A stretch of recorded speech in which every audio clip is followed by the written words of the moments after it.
গাজীপুরের কালীগঞ্জে আইপিএল এর আদলে পঞ্চমবারের মতো অনুষ্ঠিত হয়েছে বালিগাঁও প্রিমিয়ার লিগ 2026-এর খেলোয়াড় নিলাম। যুব সমাজকে মাদক থেকে দূরে রেখে খেলাধুলামুখী করে এই আয়োজন করেছে বালিরগাঁও গ্রামের তরুণ সমাজ।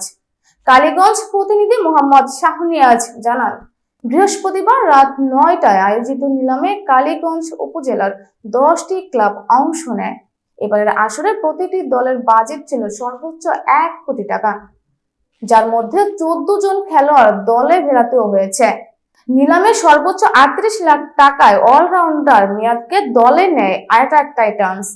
গাজীপুর জেলা স্বেচ্ছাসেবক দলের সদস্য সচিব আশরাফ নেওয়াজ চৌধুরী শাওনের সভাপতিত্বে অনুষ্ঠানে প্রধান অতিথি ছিলেন কালীগঞ্জ পৌরসভার সাবেক মেয়র লুৎফর রহমান। বিশেষ অতিথি হিসেবে উপস্থিত ছিলেন গাজীপুর পল্লী বিদ্যুৎ সমিতি কালীগঞ্জ জোনের সভাপতি মুশাররফ হোসেন। এছাড়াও স্থানীয় রাজনৈতিক, ক্রীড়া ও টুর্নামেন্ট পরিচালনা কমিটির নেতৃত্ববৃন্দ উপস্থিত ছিলেন। আয়োজকরা জানান, এবারের বিপিএল এর উদ্বোধনী ম্যাচ অনুষ্ঠিত হবে আগামী 7 আগস্ট বিকেল 3টায়, যেখানে মুখোমুখি হবে বালিগাঁও ইয়ংস্টার ও বালিগাঁও পাওয়ার টাইটান্স। সামাজিক জীবনে একটি অন্যতম গুরুত্বপূর্ণ উপাদান খেলাধুলার মাধ্যমে, যেটা ইন্ডিয়ান আইপিএল যেটা হয় সেটার আদলে কৃতি খেলোয়াড়বৃন্দ এবং অত্র এলাকার আমাদের প্রিয় ভাইরা, সকলের প্রতি আমাদের দল বাংলাদেশ জাতীয়তাবাদী দল,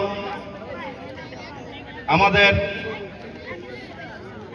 প্রিয় নেতা, আমাদের অত্র গাজীপুর 5 কালীগঞ্জের সংসদ সদস্য জননেতা ফজল মিলন ভাইয়ের পক্ষ থেকে এবং আমাদের অত্র এলাকার সকলের প্রিয় মুখ কালীগঞ্জ পৌরসভার সাবেক মেয়র লুৎফর রহমান সাহেবের পক্ষ থেকে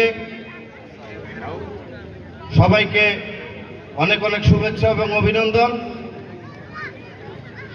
আমি গত বছর এই খেলায় আমরা অংশগ্রহণ করেছি। জায়গায় উপস্থিত হয়েছেন, পাশাপাশি আমাদের বালিগাঁওয়ের বিভিন্ন পর্যায়ের বাংলাদেশ জাতীয়তাবাদী দলের নেতৃবৃন্দ, এলাকার বিভিন্ন খেলোয়াড়বৃন্দ, 2 জন সাংবাদিকবৃন্দ, সবাইকে আমার সালাম, আসসালামু আলাইকুম ওয়া রাহমাতুল্লাহি। আপনারা অবশ্যই জানেন আজকের যে বিপিএল এটা শুধু আমাদের বালিগাঁও গ্রামের জন্য। আজকের এই নিলামের যিনি সভাপতিত্ব করছেন উনি আমাদের মনোয়ার হোসেন, উনি আমির ভাইয়ের ছেলে। উনি প্রতি বছরেই আপনার এই খেলার জন্য একটা বিশেষ ভূমিকা রাখে। সেই হিসাবে প্রথমেই তাকে আমি আন্তরিকভাবে অভিনন্দন ও শুভেচ্ছা জানাচ্ছি। তার পাশাপাশি যারা এই জায়গায় জড়িত